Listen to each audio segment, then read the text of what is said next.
we're back in record time. David I. Chipman, not to be confused with David W. or David G. Chipman, who also live in the area. David W. is a distant relative back to the Mayflower, really, and David G., well, he comes from Canada, so I think his family, there's the loyalist branch of the family, so. But anyway, so not to be confused, I started using my middle initial, which is for Irving, my father's name. So. Nice. So when and where were you born? Well, I was born in the Old Brunswick Hospital, which isn't there anymore. It was an old wooden house in 1950. And I came across the bill for when I was born. It was $25, the fee that the hospital charged. And I think the doctor charged a couple of $100. So times have certainly changed. Yeah, But yeah, the Old Brunswick Hospital. Well, and then you grew up on Allen Point Road? I did. Emor Allen was my great-great-grandfather, and the homestead was there, and the family spread out. So everyone pretty much on the Allen Point Road was a relative, an aunt, an uncle, or cousin of some kind. The Merriman farm up on the corner, my great-great-grandmother was Alice Allen, Merriman. So that I couldn't get away with anything when I was a kid. But on the other hand, it was a great deal of freedom. We could walk down across the field. A good many times I played it was my great aunt Alice at the time. It was my grandmother's aunt. She died when I was probably around 20, so I got to know her, and I was very lucky to know that generation. But she lived in the back of the house, and her son, Arnold Bibber, lived in the front of the house with his family. And we would go down and play in the barn. We'd go down to my grandparents and play in the barn down there. I mean, we had the run of the whole neighborhood. It was just all one big family. So. Not the traffic like now. Oh, absolutely not. You could stand out on 123 half a day before a car would come by. I mean, I think the population of Harpswell when I was born was 1,200 people, and it's nearly 5,000 now. And of course, in the summer, the population doubles with the people who have cottages and the day trippers who come to visit Harpswell because it's a beautiful place, and if they've never been here before, they've heard of it and can't wait to visit. But when you were a kid, you didn't play with the summer kids. There weren't the cottages on Allen Point? Well, they do. The Thauberns had a number of cottages back there. And in fact, the Andrews, Joe Andrew and his family, started out renting one of those cottages, and they eventually bought the old farm where they are now. And so I played with them. And Freddie Curtis was a kid who was here in the summer. And there were a number of kids who came around in the summer, and they were just here for maybe a few weeks or for the entire summer that were roughly my age, and I have two brothers that are each a year and then 2 years younger than me. So, and then otherwise there weren't too many kids in my neighborhood. There were the Moores up on the corner, but there weren't too many kids really that we could play with other than in the summer. Yeah, so then did you swim in the summer? Where did you swim? Well, down on the end of the point. Yeah. The ocean was cold, but we didn't really notice it. And of course, my family owned pretty much all of Clark's Cove. Emor Allen's boatyard was on the end of the point, and from the end of the point, all the way around to where the rings are today, was all of my family. And so we would go down there, and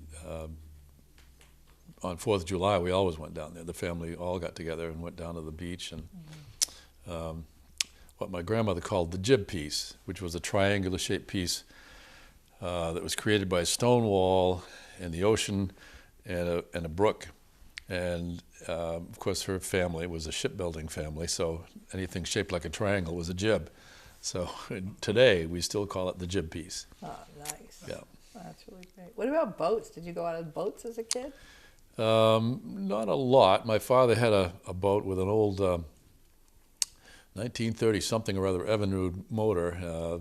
that you wrapped a rope around the top and gave it a yank, and maybe it would start, maybe it wouldn't, but I had only a couple of horsepower, and it pushed that skiff pretty slowly. But we'd go out and jig for mackerel, and we never went out too far with it. But once in a while, we'd go down and try to build a raft, and my mother would catch us, and we'd have to go to bed without supper.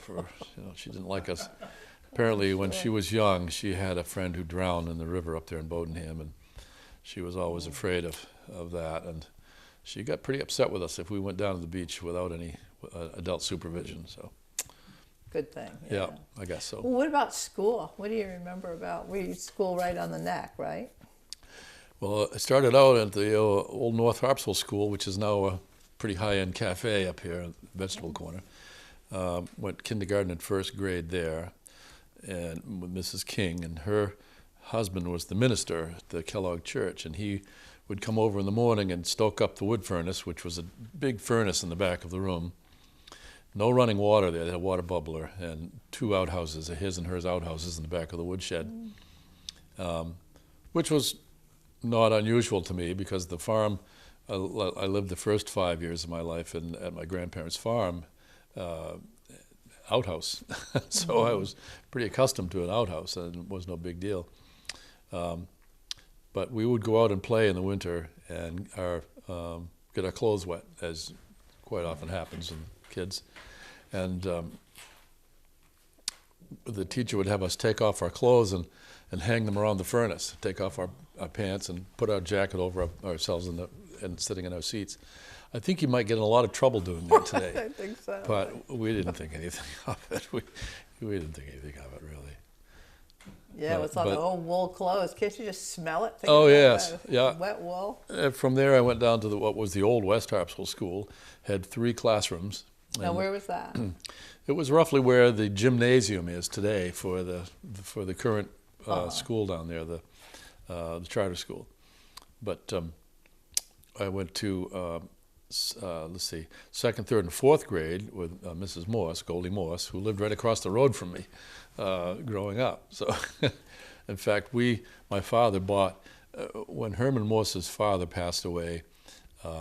They moved up to what was his father's house, and put the house that he had built in Sheldon, and his sisters grew up up for sale, and so my father bought that. I think he paid $3,000 for that house,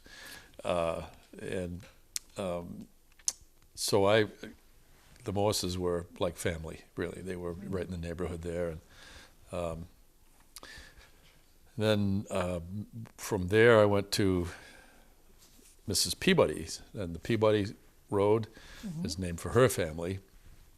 Ruth Peabody was the teacher for the 5th and 6th grade, and then went to the next room, and Peter Williams was the teacher for the 7th and 8th grade. And one day a week, Mr. Kitchen would come in and teach algebra in the little back room. But that was someone's trying to call me, which is constant, really. Yeah. It's just, I don't know how I ever got by without a cell phone. It's, I worked for years for the telephone company in the wired version of the telephones, and I've seen this evolution of really wired phones going away. That's why Verizon left the state, and the 2 companies that took over after that have struggled with it. But anyway. But anyway, so you had a man teacher there for the last 2, or part of the time anyway. Yeah. And then you went to Brunswick High? Went to the old Brunswick High School. It was, I think there were 8 kids in my graduating class from 8th grade down here. Wow. To and living a very simple life in a very rural area, farming and fishing, and went to Brunswick High School, where the Navy kids were quite sophisticated. They'd been around, and so it was quite a shock the first year or 2 being there. A little hard to adjust. You talk about the awkwardness of those high school years. Well, it's compounded by the fact that you you weren't prepped for it really. Right. You know, Well, did the 8 kids from Harpswell kind of stick together at Brunswick High? somewhat. Certainly, we made friends with people that were from different walks of life. But it's a funny thing about how you connect with people. We're like a virus. The virus has these things that connect to cells. Well, those connections are your personality and the way you look and different experiences in life, and that's what. So when you fall in love with somebody or when you make a friend with someone, it's those connections. Sometimes they're not perfect. And sometimes they're, sometimes they're very good. It must have been a real shock to go to Brunswick. But the 8 kids from Harpswell stuck together? Yeah, well, certainly we rode on the bus together and all of that. But once we were at school, I made friends with. I took courses in electronics and physics, and in electronics I excelled. I was really interested in it. I mean, history and math, although electronics was a lot of math. But I made friends with kids that were in the electronics class and radio club and those kinds of things. So I think at the end of it, and we just recently had our 50th reunion. For high school, you went to Brunswick High. Yeah, the old Brunswick High School. Yeah, it's been torn down. Where was that? It's where the giant elementary school is now, on the corner of Spring and McKean. Mm-hmm. There was a brick building. My father went to school there. I think my grandmother went to school there, and it was an old creaky wooden floors, and it was a wonderful school. But do you remember any of the teachers in particular? Any that you really liked? Several. There was Mr. Jewett, who was, he talks kind of funny. He said, if they have peanut butter for lunch, I can't say a word. But he was great. He was a retired Navy electronics instructor, and he was just, electronics and physics is what I had with him. I think he was one of the reasons I excelled in those classes. But there were a number of really neat teachers that worked hard to get you to learn. I mean, looking back on it, it was, I wasn't the best student probably. I didn't really enjoy learning. Funny thing, I didn't enjoy history until I left school, and now I can't get enough. It's kind of a funny thing, but I did enjoy electronics and physics quite a lot. And even though I didn't like math very much, electronics and physics are pretty much math. But in that context, I liked them a lot. So yeah. Well, there were a lot of other kids at that school, right? Kids from the base and kids from town. Kids from all over. Yeah, Navy kids were quite sophisticated, and it was a bit of a shock going there from a school with 8 kids in my class. Fairly rural, unsophisticated little place that we grew up here, and then going into Brunswick High School, which was kids from all over the world there, and it took a while to acclimate to that. But yeah. Well, did you do after school stuff too? It was kind of funny. I was joined the radio club. I was all 4 years that I was there. I was in the radio club, and my senior year, I was the only active member, and I was the DJ at school dances, and that was one of the ways that we made money for the club, was to play. We had an amplifier that we built ourselves and speakers, and we played. Whoever would put the dance on would hire us to provide the music if there wasn't a live band or something. And so after school there was that, and there was Computer Mates, which was, I think it was in my junior year.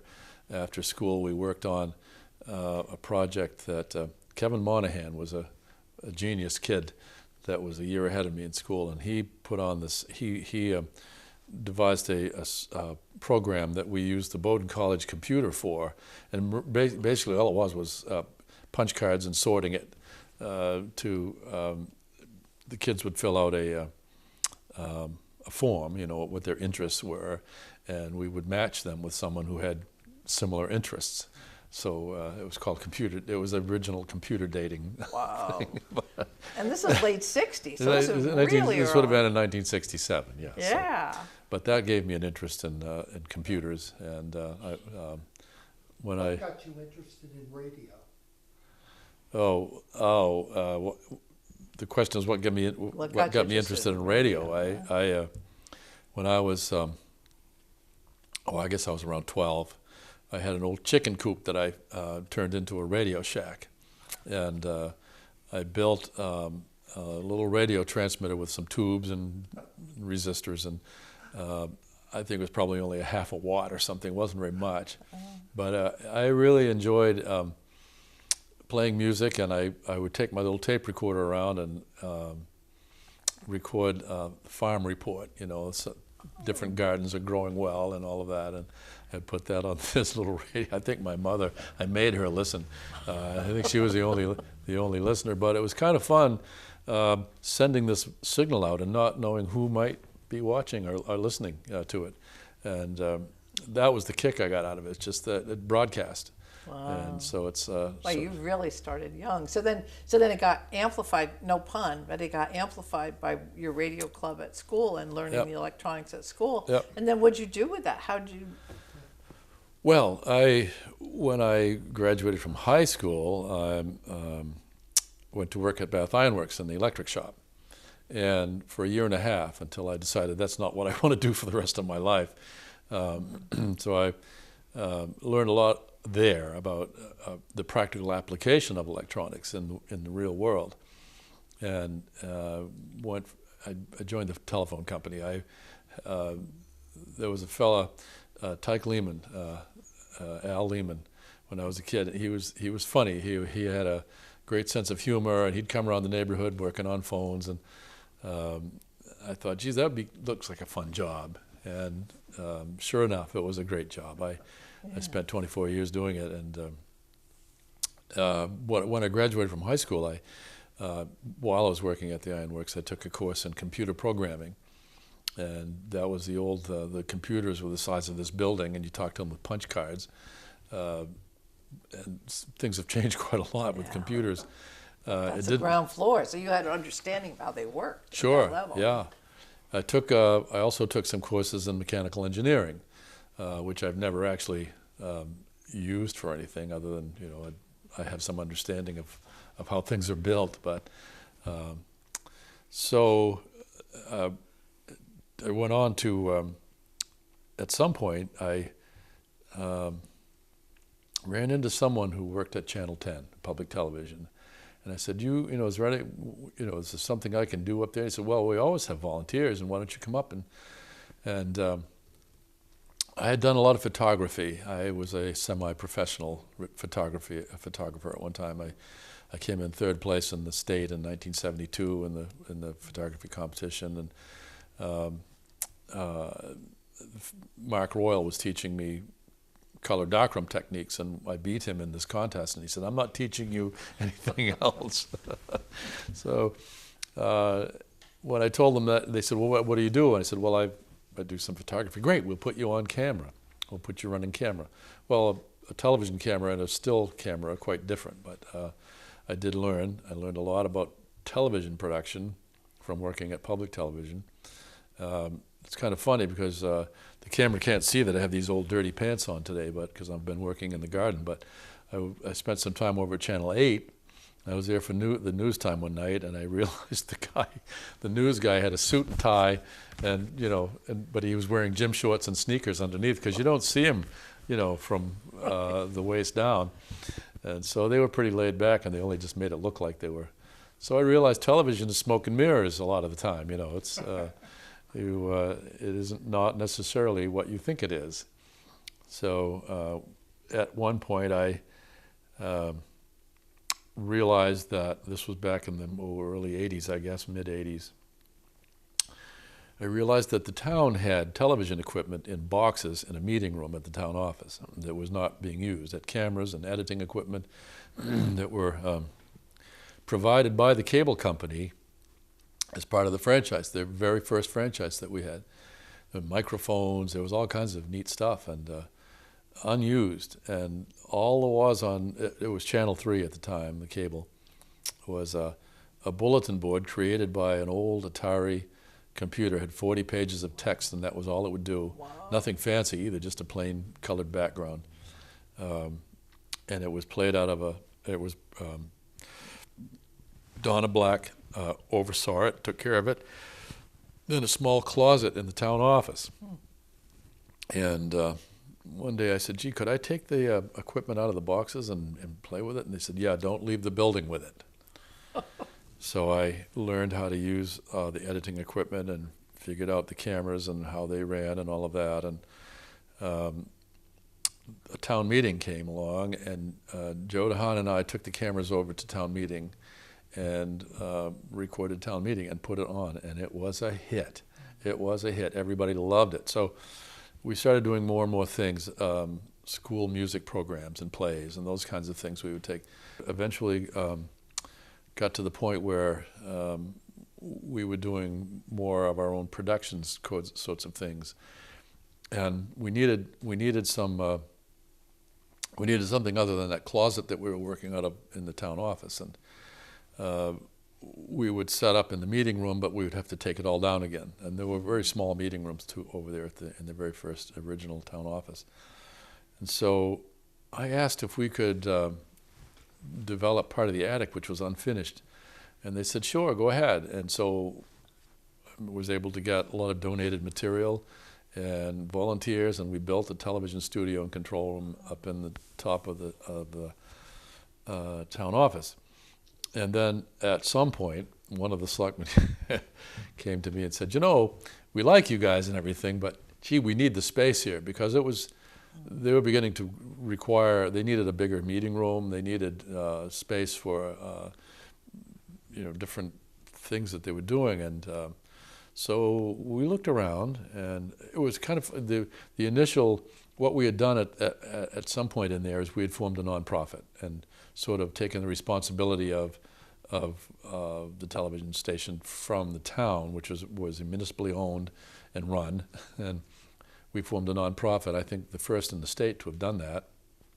And so the board of directors, I was thinking, I was teaching television production classes and trying to get people interested, and so I said, well, who are the people in town who volunteer the most?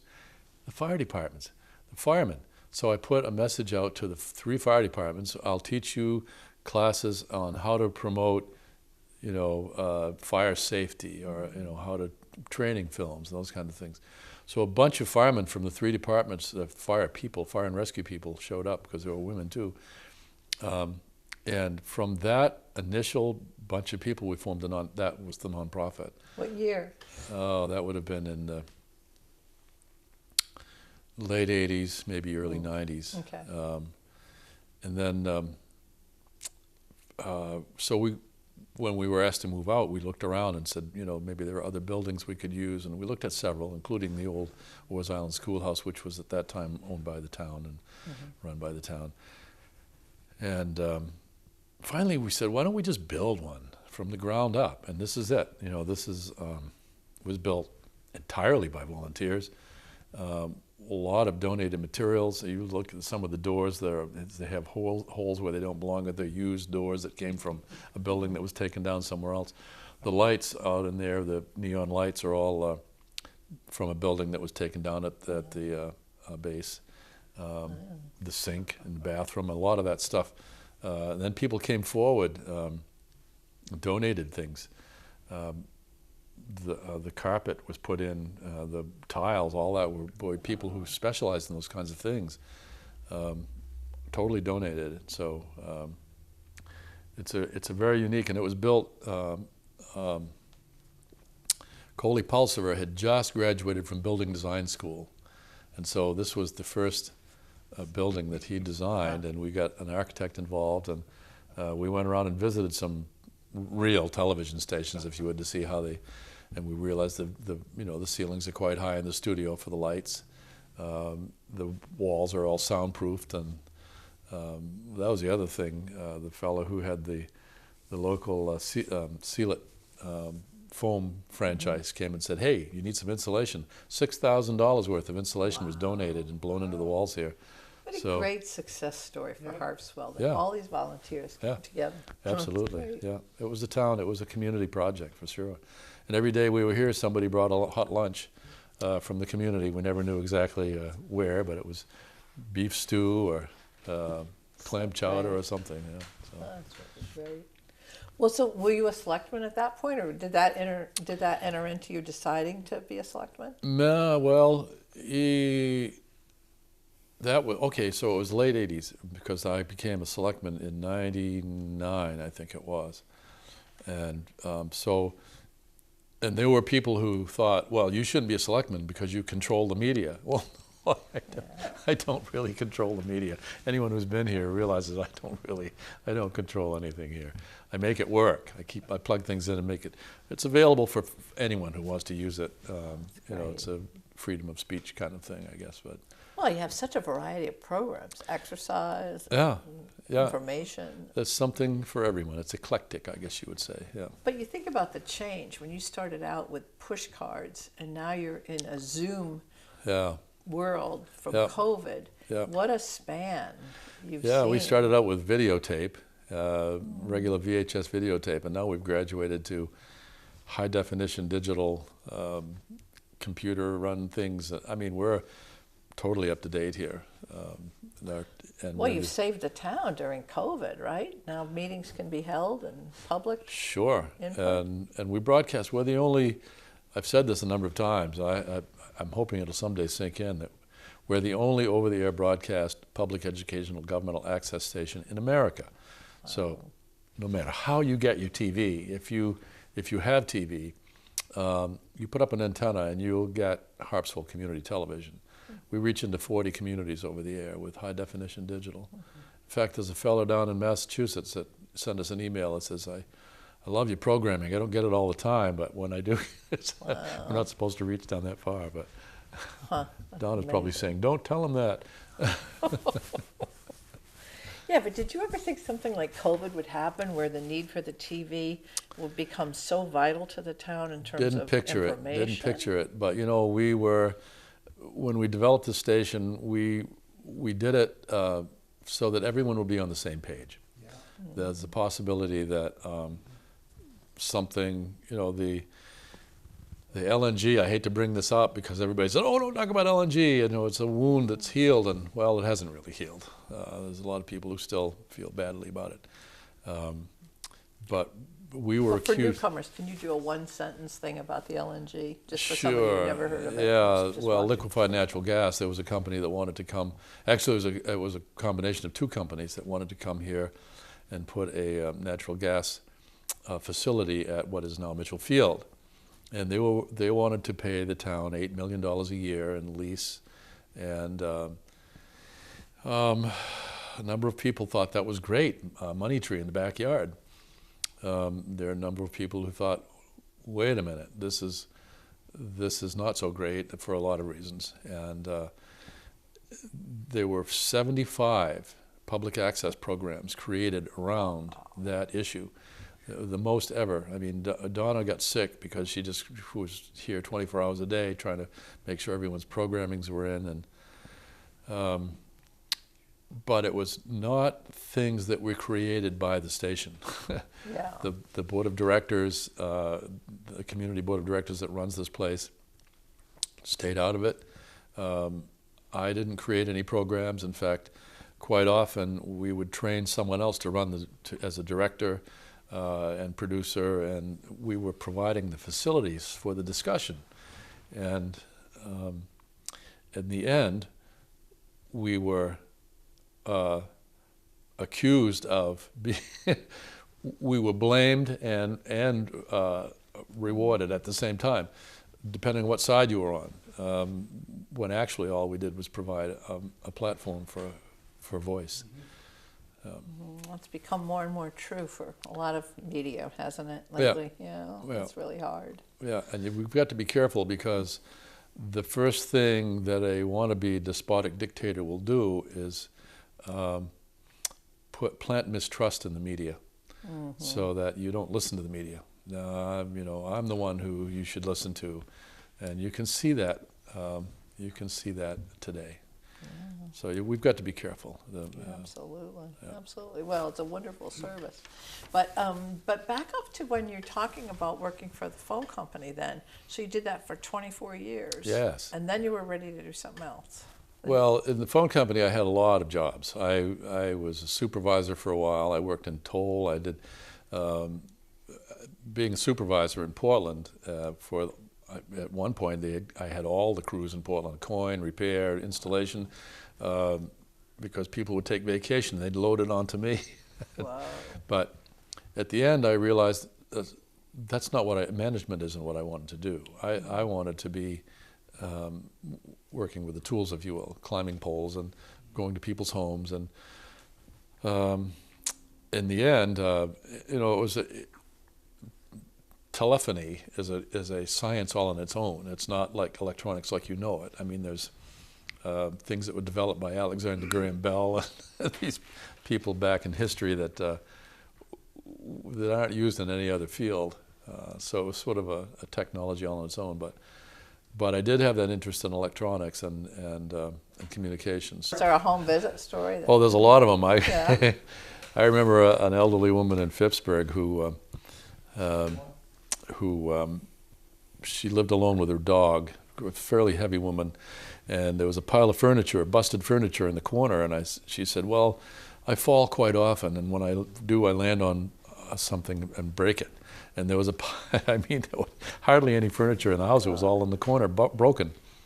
And so I got to questioning her about her life, and she said, well, I was born in Spain, and I witnessed my father being murdered, and I was married off at the age of 12 to someone in their 30s. And the story that you hear about young girls in foreign countries. But she came here, and she worked as a nurse all of her life, and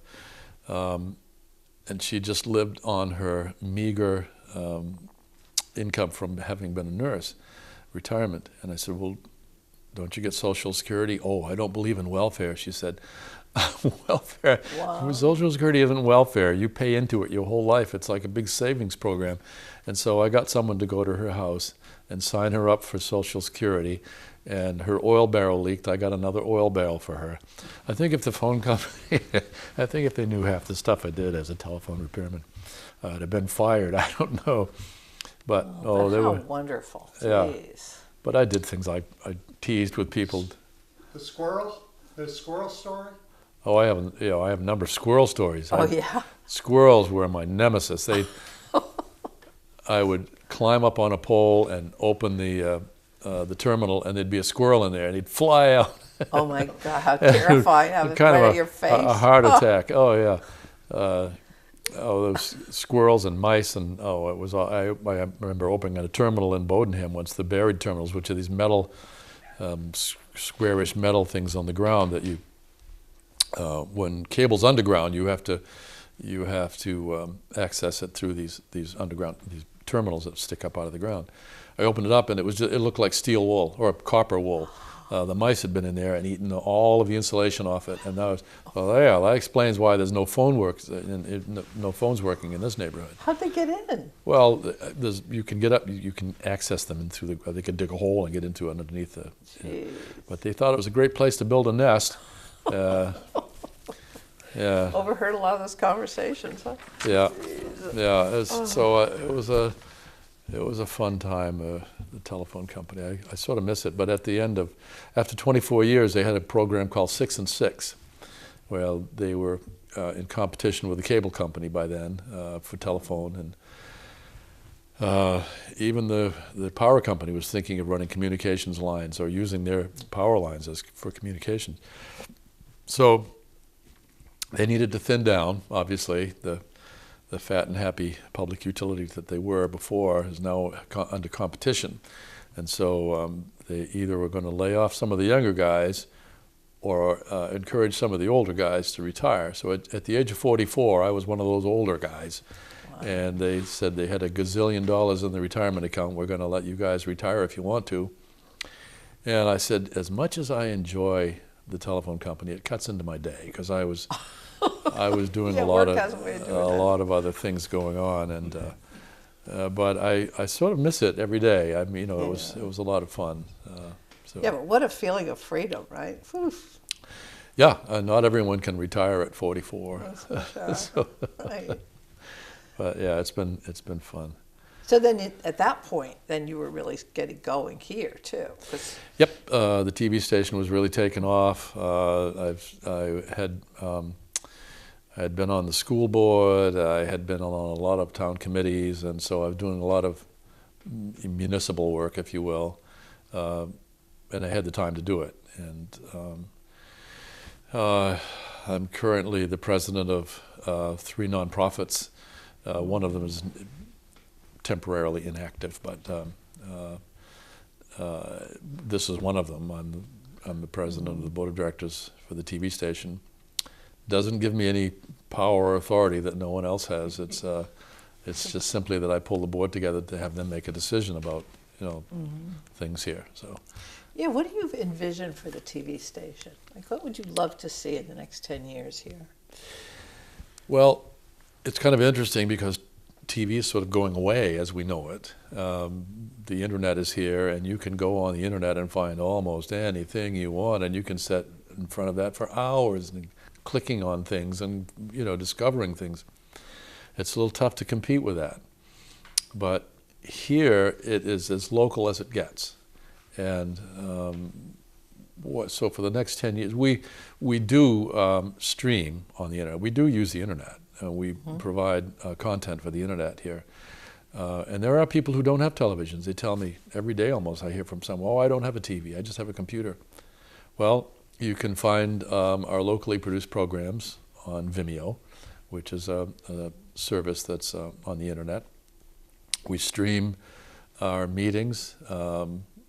Lately, we've been having Zoom meetings during the flu, and we stream those and we broadcast those. And so every way that you could possibly get something, you can get it from us. Over the air, on cable, on the internet, and just about any way you can. So I'd like to see that developed more, but it's the local content. We at one point had a tremendous amount of local production.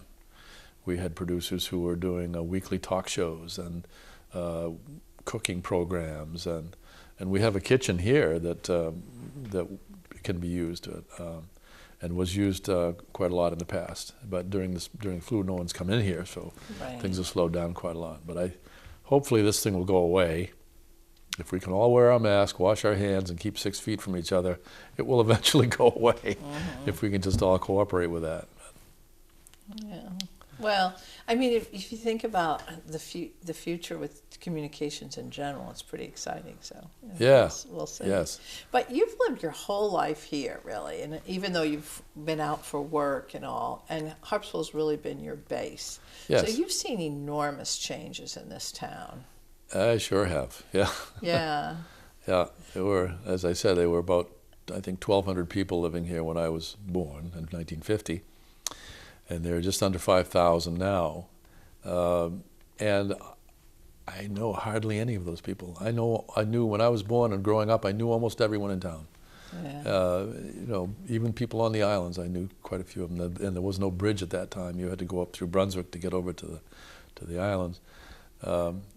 And there was not much traffic on the road, and I swear that Route 123 was narrower than it is now, and even bumpier, if you can imagine that.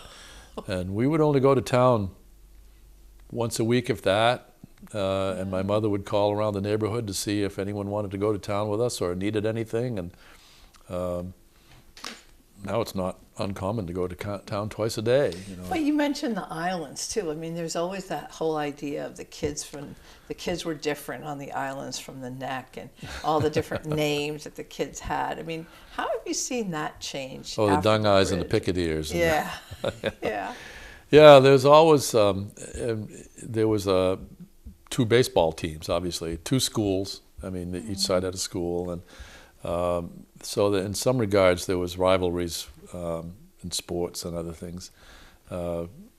And we tease each other today about it. You know, you're from over there, and the only good thing about that side is you got a good view of this side. And you know, we tease each other, but it's all in jest. And I mean, at one point, Great Island tried to secede from Harpswell. I mean, it was, you know, the bridge has made a big difference. It's brought us together as one town.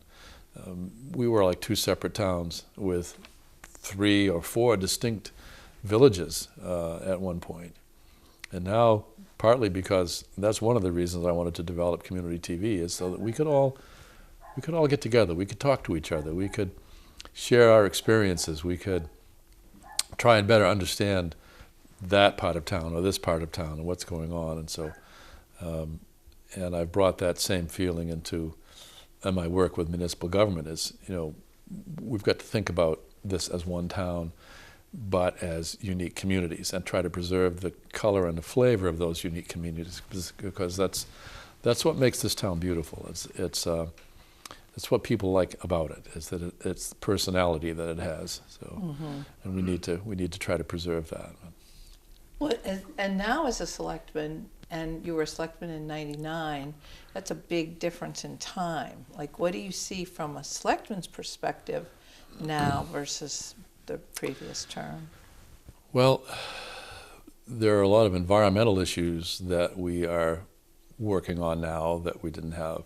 Ocean rise, those kinds of things, which really we don't have a lot of power to do anything about.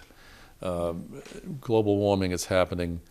And the other thing is that when I was a selectman 20 years ago, the selectmen did a lot of the work. They did the assessing. They did, you know, a lot of the stuff that we have a crew to do now. We have a team in the office that takes care of a lot of that stuff, and on a much more professional level, I have to say.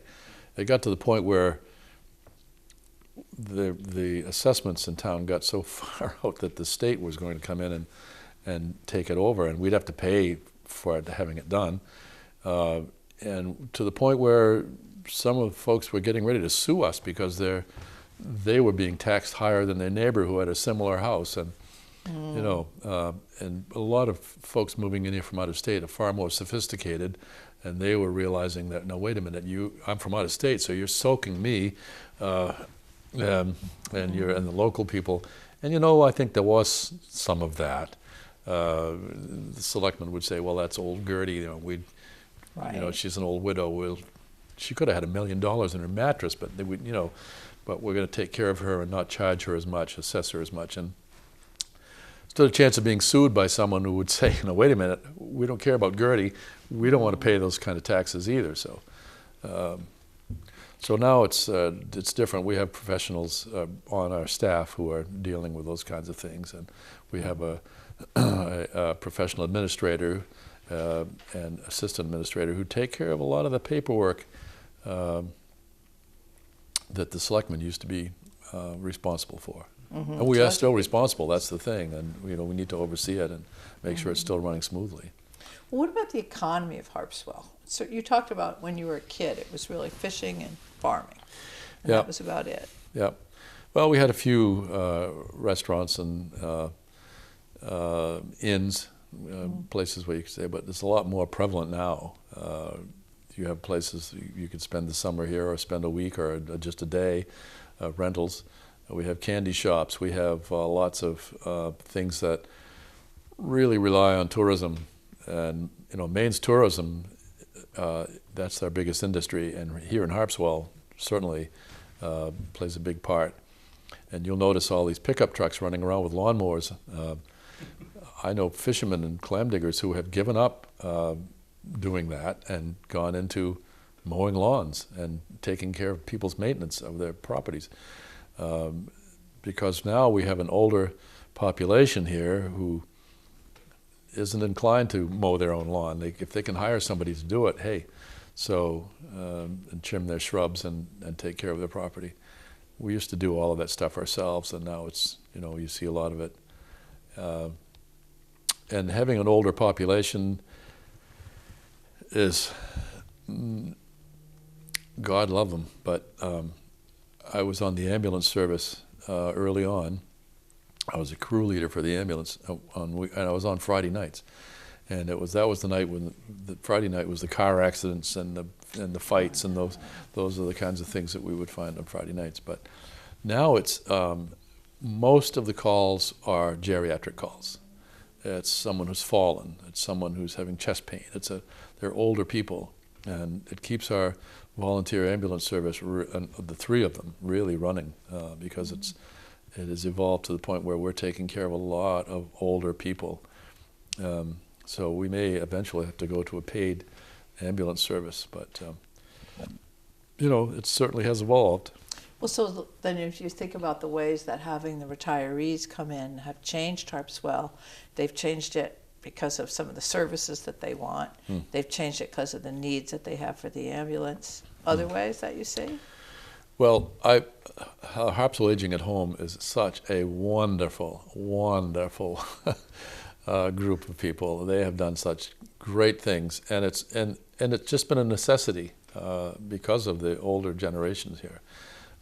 People come here to retire. There are folks who have lived their entire lives here who want to stay in their homes, and we call it Harpswell Aging at Home. It's just been has grown out of this need for the older population to run by volunteers, raises money to do it. It's just been a fantastic help for Harpswell.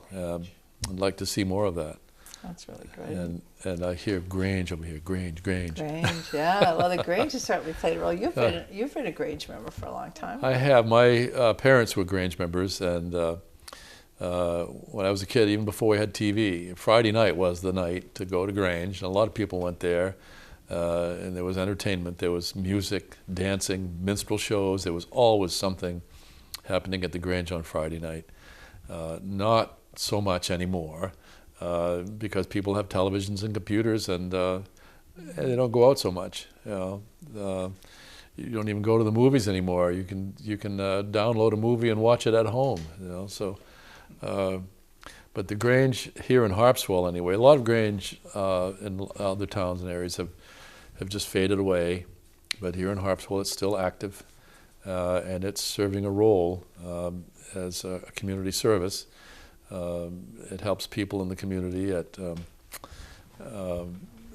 raises its own money through breakfasts and dinners and those kinds of things. So it's a great organization. It originally started out as a union for farmers, price setting and those kinds of things. But that isn't so necessary anymore. So. Yeah, but that kind of speaks to the culture of Harpswell. I mean, so many people that come here love the specialness of Maine, the specialness of Harpswell. And Yep. what do you think makes Harpswell so unique in the way it draws people? Well, one thing, the geography. I mean, we have the longest shoreline, I think, of any incorporated town in America, 217 miles of shoreline in one town. If you stretched it end to end, it would go past Boston. I mean, it's just unique in that way. And it's individual villages that have personalities of their own, really. And Harpswell Neck was farming and some boat building early on, and the islands were fishing, a little bit of farming, but a lot of fishing. And so the two sides of Harpswell have had different personalities in their development, and they're a lot the same now. I mean, they've got coalesced into this modern age when those kinds of things aren't as prevalent or necessary. But it's a beautiful town. I mean, it has a lot of shoreline. It has a lot of views, if you will, and that's what people want. But it's the personalities of the people here as well. I mean, we all grew up in sort of a semi-island sort of thing where we all have to take care of each other. So we still do. I mean, that's what Harpswell Aging at Home is part of that. island sort of thing. I mean, we're surrounded by water except for two little points of, well, actually one little point of land, and that's up at Schofields. The others are islands and connected by one single road. So you can't drive through Harpswell and come out the other end and go somewhere unless you have pontoons on your car. But it's that personal feeling of being family. We're all family here, and because it's an island sort of attitude, and it's the beauty of the town, physical beauty.